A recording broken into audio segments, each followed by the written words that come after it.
আনহার থেকে একটা হাদিস বর্ণিত আছে, আমার নবীজি নাকি এই মাসের মধ্যে বেশি বেশি রোজা রাখতেন। এই মাসের মতো রোজা আর কোন মাসে নবীজি রাখতেন না। আমার আম্মা জান আয়েশা সিদ্দিকা রাদিয়াল্লাহু তাআলা আনহা নবীজির কদমে আরজ করলেন, ইয়া রাসূলুল্লাহ, ও আল্লাহর হাবিব, আগামী মাসটা পুরো মাস রোজা রাখতে হবে, আপনি এই মাসে রোজা রাখে দুর্বল হয়ে যাচ্ছেন কেন?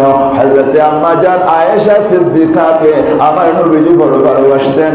আমার আম্মা জান আয়েশা সিদ্দিকা বলেন, আমি আমার নবীকে রাতের গভীর রাতে কোনোদিন ঘুমাতে দেখি নাই। আমার একটু ঘুম বেশি ছিল। আমি যখন ঘুমিয়ে পড়তাম হঠাৎ আমি কান্নার আওয়াজে আমার ঘুম ভেঙে যেত। এই গভীর রাতে কাঁদেকে দেখি কেউ কাঁদে না, একজন শুধু কাঁদে। আমার প্রিয় নবী মুসাল্লায় বসে বসে কাঁদে, দাঁড়াইয়া দাঁড়াইয়া কাঁদে, সাজদায় বসে পড়ে পড়ে কাঁদে।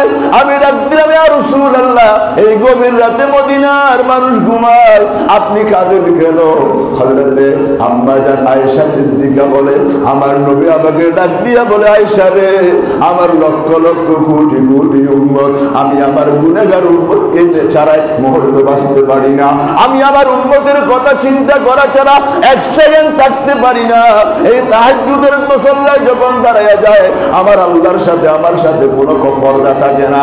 আমি আল্লাহর দিদার করে করে আমার চোখের পানি আমার উম্মতের জন্য খোদার কদমে ঢেলে দিয়ে বলি, আল্লাহ আমার উম্মত গুলাকে কবুল করে নাও, আমার উম্মত গুলাকে তুমি মাফ করে দাও, আমার উম্মত গুলাকে তুমি তোমার বুকে টেনে নাও।